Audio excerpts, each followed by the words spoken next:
ईश्वर कौन है, कहाँ है, कैसा है, इन प्रश्नों का उत्तर वही पा सकता है जो अपने भीतर बाहर फैले संसार को अच्छी तरह समझ सके। और ईश्वर से जुड़ने का सबसे सरल मार्ग है संगीत व नृत्य। रोज की तरह हम नृत्य साधना करें और खुद को प्रभु के नाम में विलीन कर दें।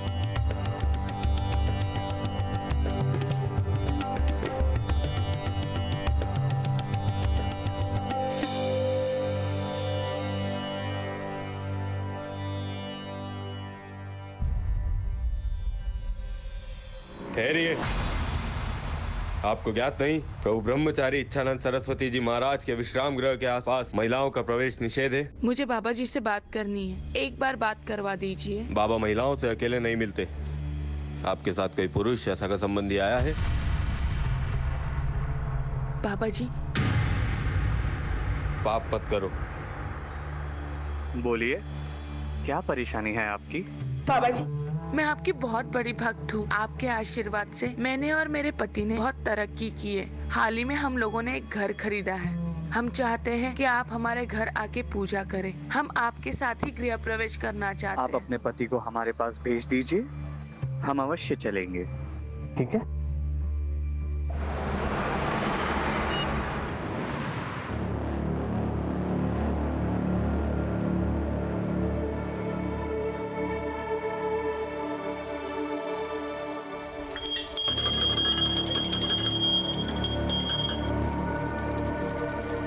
पूजा संपन्न हुई।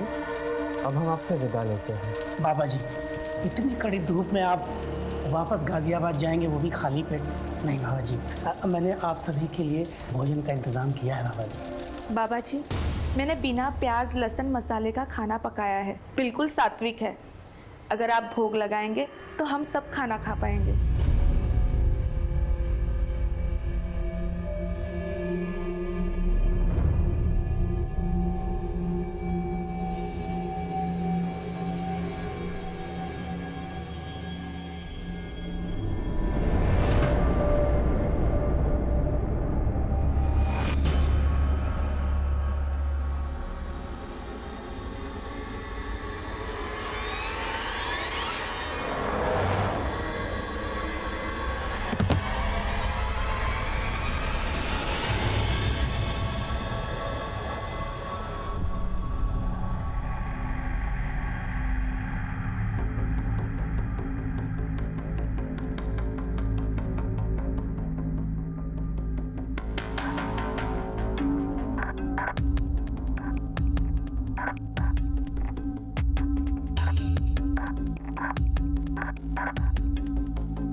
एक पाखंडी बाबा द्वारा धर्म और आस्था के नाम पर कलंकित करने वाले किस्से तो बहुत देखे होंगे आप, लेकिन जो आज आपने देखा वो किसी अपवाद से कम नहीं। एक बहुत ही सोची समझी साजिश के तहत एक धर्म गुरु को कलंकित किया जा रहा था। इसमें कितना सच था, कितना झूठ, कौन था अत्याचारी, क्या था अत्याचार, ये एक ऐसा केस था जो गाजियाबाद का मशहूर केस बनकर सामने आया और ना जाने कितने घिनौने जुर्म का पर्दाफाश कर दिया।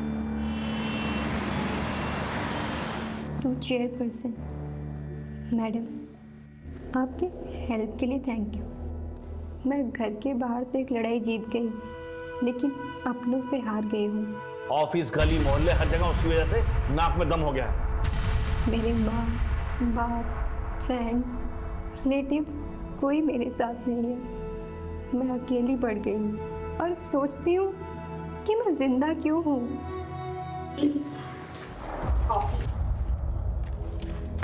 क्या छिपा रहे हो?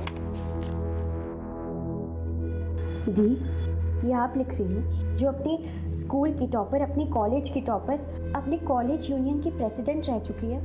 दी, you were an inspiration to everyone. थी, हूँ नहीं। अब तो ना मेरे पास जॉब है, ना मेरी लाइफ है और ना ही पैसे हैं। दी, मेरी मानो तो आपको पापा की बात मान लेनी चाहिए।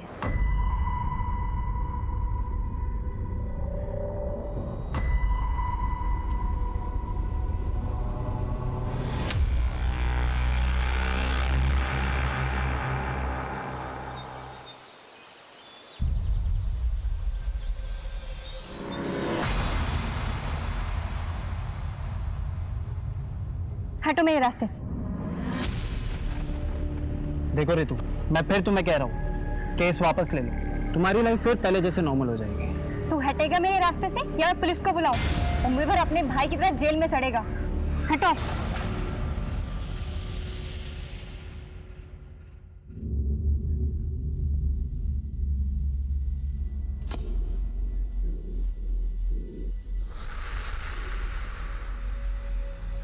अब मेरे सामने ऐसे ब्रह्मचर्य का जाप करने से क्या होगा?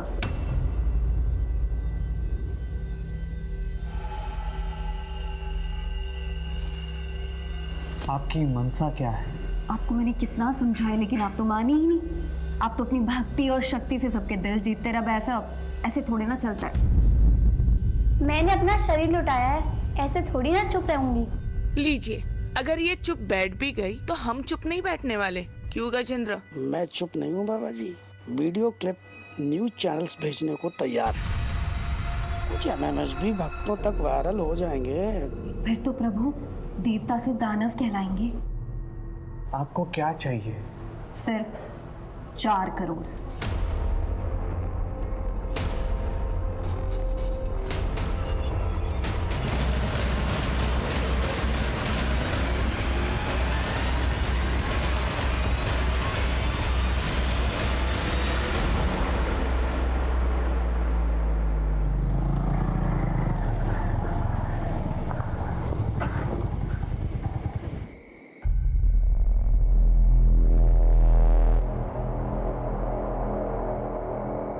आप ना यहाँ पर रुको, मैं देख के आता हूँ।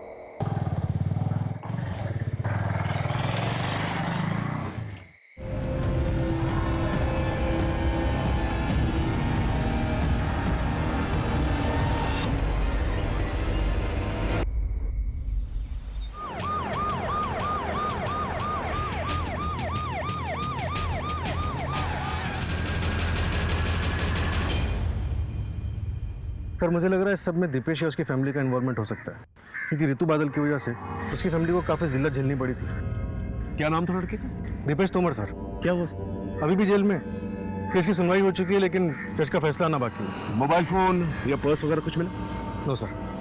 बॉडी को पंचनामे के बाद पोस्टमार्टम के लिए भेज दो।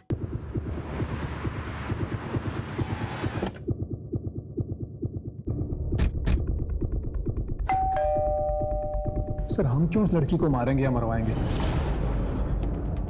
हमारे बेटे की जो जिंदगी बर्बाद होनी थी वो तो हो ही गई। सेशन कोर्ट ने तो अपना फैसला सुना दिया, आप हाई कोर्ट में अपील कर देते। वैसे भी ऋतु तो मर चुकी है, आप कोई ना कोई जुगाड़ करके अपने बेटे दीपेश को जेल से निकलवा लेते। हम कुछ नहीं करने वाले सर। ये दीपेश के साथ फोटो में ये शख्स कौन है? ये मेरा छोटा बेटा सर्वेश है, केरला गया। हम आयुर्वेदिक दवाई के थोक विक्रेता हैं, वही लेने गए। जरा फोन लगाइए इसे। लगे लगे।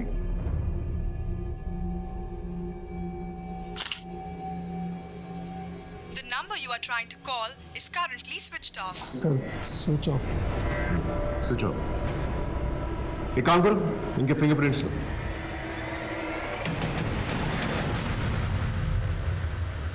इस सर्वेश का मोबाइल सर्विलेंस पे डालो और उसके कॉल रिकॉर्ड्स निकालो और उसके फोटोज खबरी नेटवर्क पे डिस्ट्रीब्यूट करो। Right sir. अपने एक आदमी को तुमर के घर के आसपास रखो, नजर रखने के लिए कहो। Okay okay sir. ये ऋतु के माँ बाप से बात हुई? उन्हें पुलिस स्टेशन आने के लिए कहा है सर।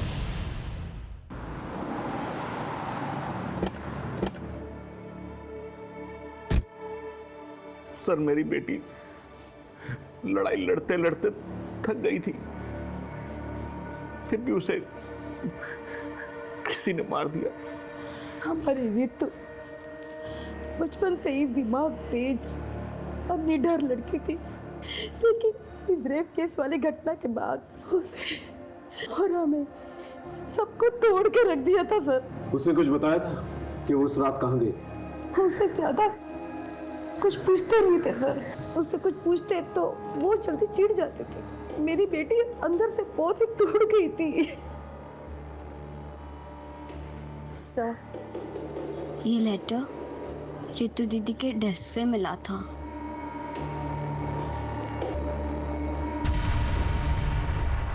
कहीं ऐसा तो नहीं कि बदनामी के डर से आप ही लोगों ने उसे मार दिया, मरवा दिया?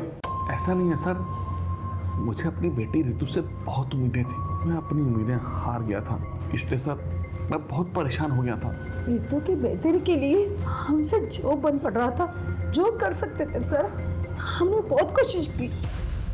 माँ, मैं कैसे शादी करूँ? अभी मैं अपने पैरों पे भी खड़ी नहीं हुई हूँ। ना तो मेरे पास जॉब है, ना तो मेरे पास सेविंग्स और ना ही खुद का घर है। अब आप खुद बताओ, अगर मैं सेटल हो जाती हूँ और कल को मेरा डाइवोर्स हो जाता है तो कहाँ जाऊँगी, क्या करूँगी? अरे तुम लोग तो ऐसे बात करो जैसे कि इस रेप की घटना के बाद कोई भी लड़का उतावला हो रहा होगा इससे शादी करने के लिए। हर जगह से रिजेक्शन आ रहा है। आखिर तुझे जरूरत क्या थी ये केस करने की? पापा, वो मेरा कलीग था, हमें क्लाइंट पीपीटी रेडी करनी थी। अब मुझे क्या पता था कि वो मेरी ड्रिंक स्पाइक कर देगा और मेरे साथ वो सब कुछ करेगा। अब मैं बाहर वालों को क्या बोलूं जब आप लोग ही मुझ पे ट्रस्ट नहीं करते? ऐसा नहीं है सर कि हम अपनी बेटी ऋतु पर ट्रस्ट नहीं करते थे, लेकिन लोगों की बातों और उनके तानों ने हमें फ्रस्ट्रेट कर दिया था सर। और जैसे जैसे ये केस की सुनवाई होती रही, मीडिया और सोशल ऑर्गेनाइजेशन ने उसकी लड़ाई को सराहा और इसके बाद ऋतु के मन में आत्मविश्वास फिर से जगने लगा था। फिर सर हमने उसे नए सिरे से सब कुछ करने को कहा। देख बेटा, जो मैं तुझे उपाय बता रहा हूँ ना, उसे मान। मैं किसी साधु संत के पास नहीं जाऊँ, पर किसी साइकेट्रिस्ट को तो कंसल्ट कर सकती है। I mean, किसी से भी कंसल्ट करो, पर करो, जाओ कहीं। उसके बाद वो कहाँ गई? सर फिर वो साइकेट्रिस्ट डॉक्टर रूपसी बसी से मिलने गई थी। सर, ऋतु के मर्डर में हम उसके फादर महेश बादल के हाथ को कंप्लीटली रूल आउट नहीं कर सकते। एक काम करो, इसके भी फिंगरप्रिंट्स मैच करके देखो और उसके कॉल रिकॉर्ड्स निकलवाओ। Right sir.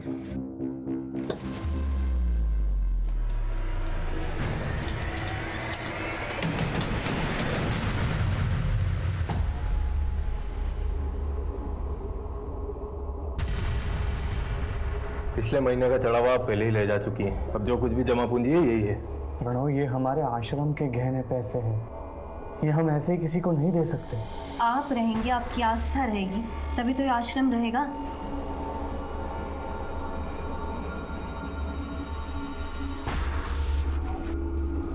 कितने पैसे है ये?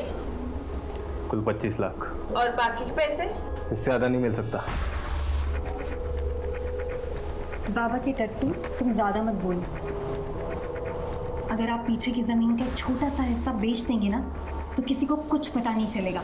खरीदार मैं लेकर आ जाऊंगी, आप बस जमीन के कागजात तैयार करवा दीजिए।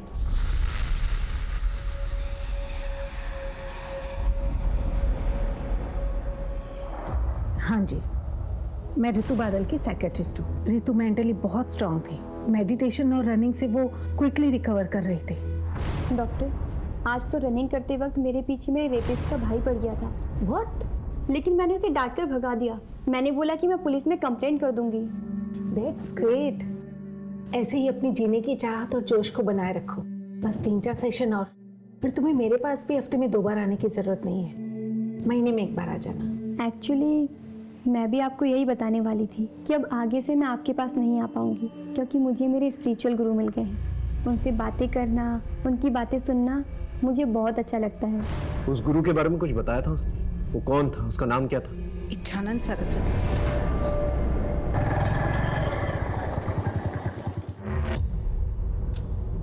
नीतू, नीतू, ऋतु,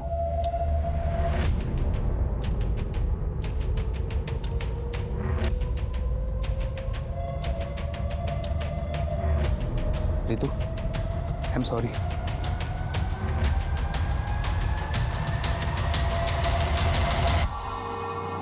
ऋतु,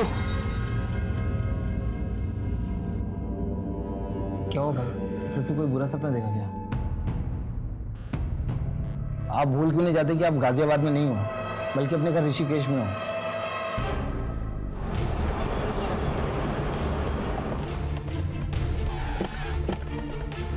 कोई कहता है नौकरी परेशान कर रही है, कोई कहता है पत्नी परेशान कर रही है, कोई कहता है माँ बाप परेशान कर रहे हैं, कोई कहता है बच्चे परेशान कर रहे हैं। मेरा उन सब से एक ही जवाब है, अगर इतना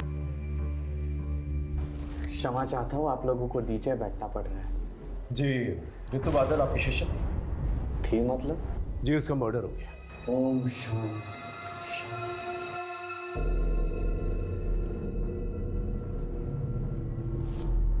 कब? 3 दिन पहले। बहुत तेजस्विनी थी वो, बेहद दुखद समाचार है ये। वो प्रभु के पास बहुत ही दुख दुविधा की घड़ी में आई थी। बाबा जी, मुझे लगता है कि मेरे आसपास सब फेक है, कोई अपना नहीं है, कोई मुझे लाइक नहीं करता, कोई लव नहीं करता, करेगा भी नहीं और जरूरत भी नहीं। आप पहले अपने आप से प्रेम करो, because you are your best company. आप अपने सबसे अच्छे साथी हैं, सबसे अच्छे प्रेमी हैं। उसके बाद वो हमारे आश्रम में रोज आती, सत्संग के समय महिलाओं के खेल में खूब नाचती और हमेशा खुश रहती।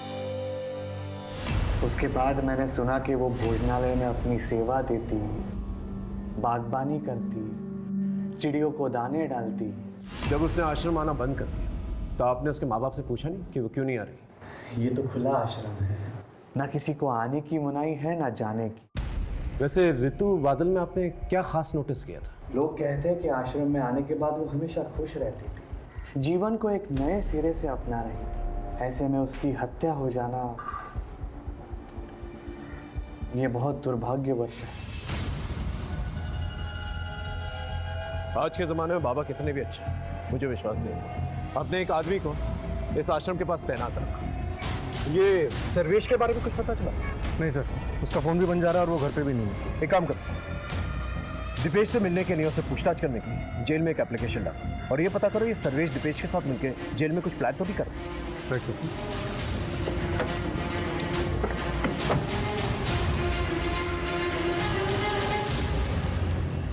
ये रही ऋतु बादल की पोस्टमार्टम रिपोर्ट के हिसाब से मौत रात 11:30 से 1:30 के बीच में हुई और मौत गला दबाने की वजह से हुई थी। इसके अलावा कोई खास इन्फॉर्मेशन नहीं है। कॉल रिकॉर्ड्स में कोई सस्पिशियस?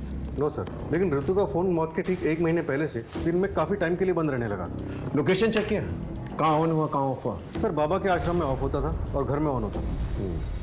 सर हाँ सर, ये रहे फिंगरप्रिंट रिकॉर्ड्स। ओके, इसके मुताबिक ऋतु की गर्दन पे जो फिंगरप्रिंट्स मिले वो उसके माँ बाप से मैच नहीं करते और ना ही दीपेश के बाप से मैच करता है। या फिर शायद दीपेश के फरार भाई सर्वेश ने हत्या की। राम राम सर जी। बोलो। आपका शक सही निकला था। दीपेश ने अपने भाई सर्विस का हिस्ट्री शूटर अवनीश से कॉन्टेक्ट करवाया था। फिर तो सर अवनीश के अड्डे पर धावा बोलता, क्योंकि अब जेल जाकर दीपेश से पूछताछ करने की जरूरत तो नहीं पड़ेगी। राइट।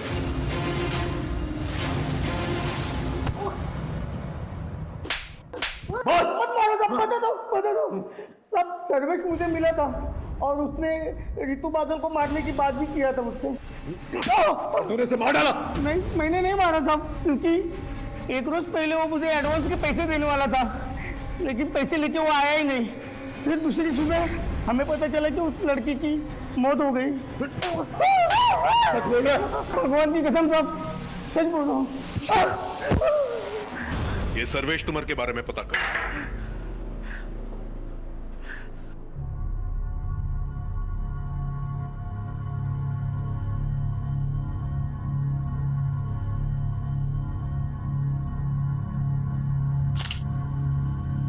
दिखाओ, अच्छी आई है ना? चाहिए। ये देखो। नीतू जी, मैंने आपके बारे में न्यूज़पेपर में पढ़ा था। तो क्या सोचा तुमने? लड़की ने लड़के को फंसा लिया? नहीं नहीं, मैंने ऐसा नहीं सोचा। मतलब मैंने सोचा कि आपके अंदर इतनी हिम्मत कहाँ से आई। मतलब आपका रेप हुआ, उसके बाद आप सीधे हॉस्पिटल गई, उसके बाद आपने मेडिकल एग्जामिनेशन करवाया, फिर आप पुलिस स्टेशन गई, रिपोर्ट लिखवाई। क्योंकि मैं अगर पूरे प्रोसेस से नहीं जाती तो कहीं पकड़ा ही नहीं जाता। मतलब वो इतने बड़े बिजनेसमैन का बेटा, वो तो आप जानते ही हो। और आपको सेंस भी हो गया होगा कि वो कल जाकर आपको बदनाम तो करेगा ही, आपकी नौकरी भी चली जाएगी, आपके परिवार वाले आप पर सवाल भी उठाएंगे। यही तो प्रॉब्लम है। आज तक औरतें और लड़कियां यही सोच सोच कर अत्याचार सहते आ रही, पर अब नहीं। आखिर हमारे समाज में कभी ना कभी किसी ना किसी को तो कदम उठाना पड़ेगा। ये आपने सही कहा। वैसे मैं ना आपका बहुत बड़ा फ़ैन हूँ, मतलब आपको कभी भी मेरी ज़रूरत पड़े ना तो प्लीज़ आप मुझे बुलाइए।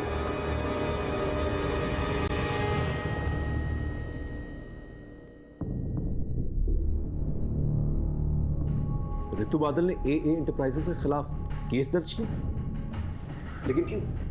रितु ने मुझे बताया था कि ऑफर लेटर मिलने के बाद जब वो दूसरे दिन जॉब ज्वाइन करने गई तो उन्होंने उसके साथ वियर्ड बिहेव किया। I am sorry Ritu, company ने आपकी जॉब अपॉइंटमेंट होल्ड पर कर दी। But why? वेल, हमें पता चल गया कि तुम्हें पिछले जॉब से क्यों निकाला गया था। ओह, जस्ट बिकॉज मैंने अपने एक कलीग पर रेप केस फाइल किया, आपने भी मेरा करेक्टर सर्टिफिकेट बना लिया। आपने एक बार भी ये नहीं सोचा कि शायद वाकई मेरा रेप हुआ था। अजी मेरे साथ है, कल आपके साथ भी हो सकता है।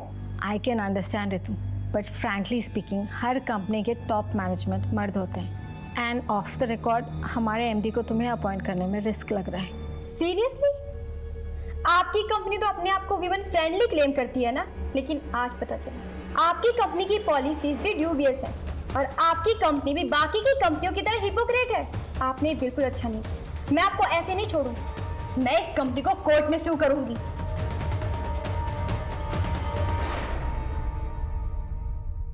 अब रितु रही नहीं है तो केस का कोई फायदा नहीं है। कंपनी ने एम्प्लॉय को भी निकाल दिया है। सर, हो सकता है कि उस एम्प्लॉय ने बदला लेने के लिए ऋतु का मर्डर कर दिया या फिर करवा दिया। उस एम्प्लॉय की डिटेल्स हैं आपके पास?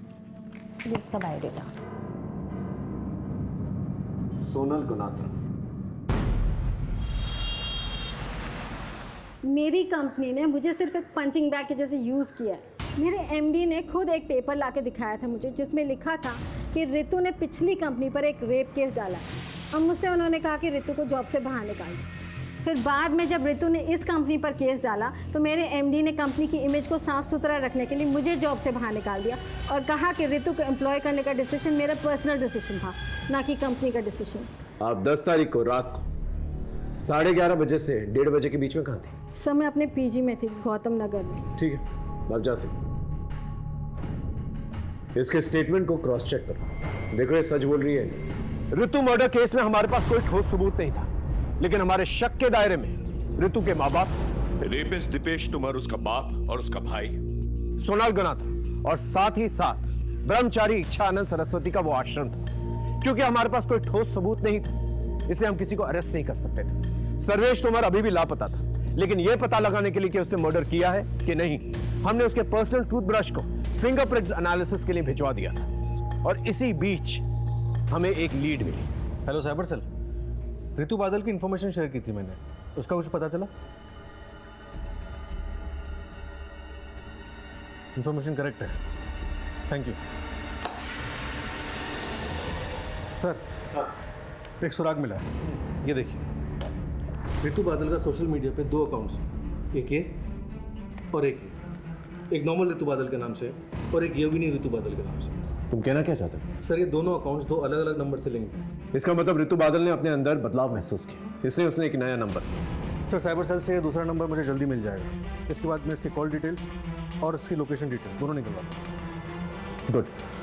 नमस्ते बाबा जी, ये लीजिए।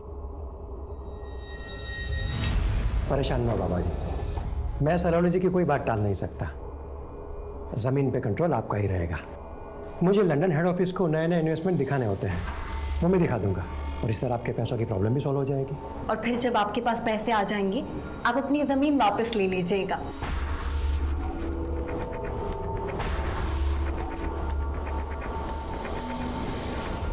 सर, ये देखिए ऋतु के दूसरे नंबर के कॉल रिकॉर्ड्स। ये नंबर ऋतु की मौत से 10 दिन पहले लिया गया था। और सर ये देखिए 10 तारीख की शाम 6:30 बजे ऋतु को किसी आनंद प्रसाद नाम के आदमी ने फ़ोन किया था और उसके बाद 10:30 बजे रात को उसका फ़ोन लोकेशन आनंद प्रसाद का घर दिखा रहा है और फिर आधे घंटे बाद उसी एरिया में उसका फ़ोन स्विच ऑफ हो जाता है और 15 किलोमीटर दूर ऋतु की मौत। एक काम कर, इस आनंद प्रसाद की डिटेल्स दिखा। Okay sir.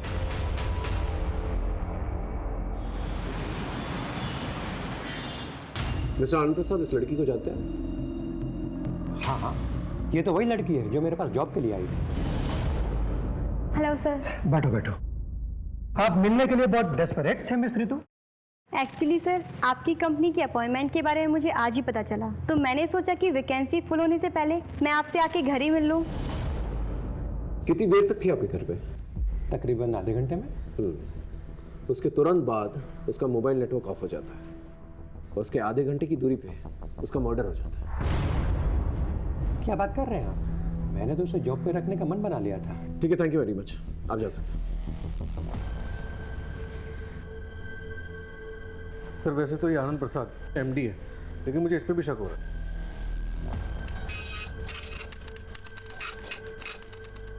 मिस्टर आनंद प्रसाद, ये रहा आपके कॉल रिकॉर्ड्स। इसके मुताबिक आप बहुत यंग लड़कियों के संपर्क में थे। So what? Is there any problem? Yes there is. ये यंग लड़कियां सावली सलोनी आपको भेजा करती थी। रितु को भी सावली सलोनी ने आपको भेजा था, और सावली सलोनी खुद जिस्म फरोशी के लिए जेल जा चुकी। अब आप सच बताएंगे, क्योंकि रितु बादल का मर्डर हो चुका है जो आपके घर आई। बोलिए। रितु एक एस्कॉर्ट थी और सावली सलोनी उसकी एजेंट। ये बात आपको रितु ने बताई? जी नहीं, सावली सलोनी ने बस यही कहा था कि पहले वो नौकरी की बात करेगी, फिर समझ में आएगी। जॉब तो तुम्हें टिप समझ कर दे दूंगा, लेकिन जिस सर्विस के लिए पैसे लिए हैं वो तो शुरू करो। कौन सी service? Body to body service. आपको कोई गलतफहमी हुई है। मुझे सलोनी जी ने यहाँ सिर्फ और सिर्फ जॉब के लिए भेजा था। लेकिन तुम्हारे 1 घंटे के लिए उसने मुझसे 40,000 लिए हैं। So don't waste my time baby. रुको। सेक्स रैकेट से तो नहीं जुड़ा हुआ और कोई पर्सनल रंजिश तो नहीं? इस सर्वेश के बारे में कुछ पता चला? सर वो अभी भी अंडरग्राउंड। और सर रितु बादल के गले पे मिले फिंगरप्रिंट्स के निशान सर्वेश के फिंगरप्रिंट से मैच नहीं करते। सर हो सकता है सर्वेश ने खुद ये मर्डर ना किया और ना ही अवनीश चौधरी से करवाया, बल्कि शायद किसी और से करवाया।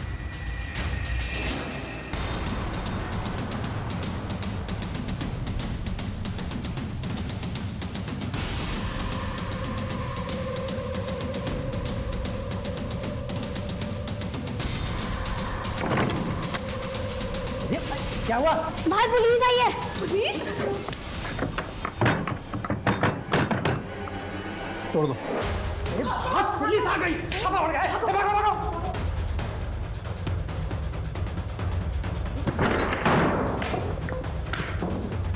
उस तरफ सर्च करो।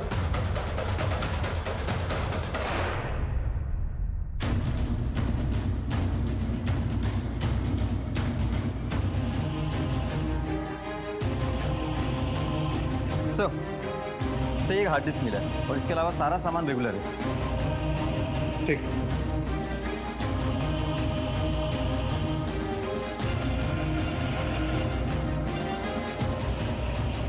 और सर इसमें काफ़ी आदमी ऐसे हैं जो कोई मूवमेंट नहीं कर रहे हैं।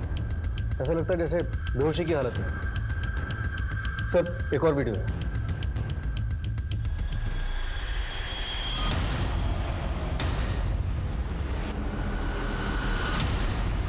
ये सत्य है कि सावली सलोनी मुझे ब्लैकमेल कर रही थी। आपको ये बात हमें पहले बतानी चाहिए थी, हम उसे पकड़ने की कोशिश करते। लेकिन हमारी मुफ्त में बदनामी होती, ना मुझे कुछ हासिल होता ना हमारे आश्रम। आपको इस बात का पता है कि रितु बादल सावली सलोनी के संपर्क में थी? ये नहीं हो सकता। क्या आप ये बता सकते हैं कि कभी आपने रितु को सावली सलोनी के साथ देखा? हो सकता है उसके कहने पर वो इस आश्रम में आई। जी नहीं, हमें ऐसी कोई जानकारी नहीं थी। और रितु का परिवार हमारे आश्रम से सालों से जुड़ा हुआ है, तो फिर वो सावली सलोनी के कहने पर हमारे आश्रम में क्यों आएगी? ये सावली सलोनी आपको ब्लैकमेल क्यों कर रही थी? यही सवाल मैंने उससे भी किया था। तुम्हारे इस धर्म के धंधे ने, धंधा नहीं, आस्था बोलिए। हाँ वही तुम्हारे इस आश्रम के कारण लोगों ने मेरे ठिकाने पर दारू पीना, चरस गांजा फूकना, सेक्स करना कम कर दिया है। इन सब की भरपाई के लिए तुमको पैसा देना होगा। हम बहुत जल्द सावली सलोनी को पकड़ लेंगे। अगर वो आपके संपर्क में आती है तो प्लीज हमें इन्फॉर्म कीजिएगा।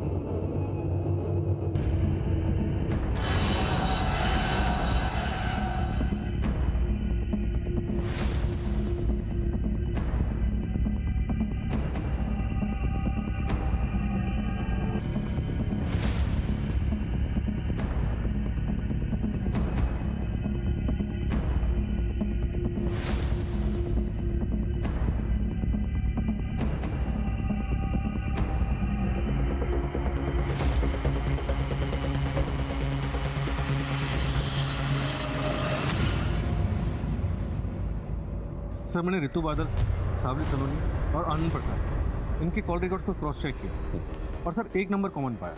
किसका? चमन श्रीवास्तव, ये उसका फोटो।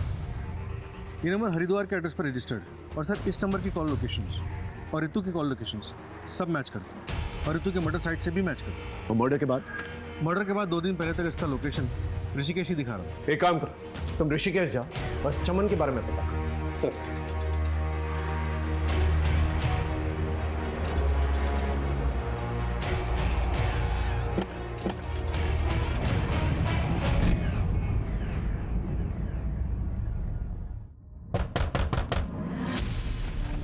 जी चमन श्रीवास्तव। जी मेरा भाई है। आप कौन? UP police. सर चमन जब से गाजियाबाद से आया था हमेशा परेशान रहता था। वो किसी ऋतु का नाम लेता था, रोज रात वो डरावने सपने देखता था और अचानक नींद से उठ जाता था। और अभी कुछ दिन पहले ही वो वापस गाजियाबाद चला गया। मैं गाजियाबाद जा रहा हूँ, मुझे वहाँ पर कुछ हिसाब चुकता करना बाकी है।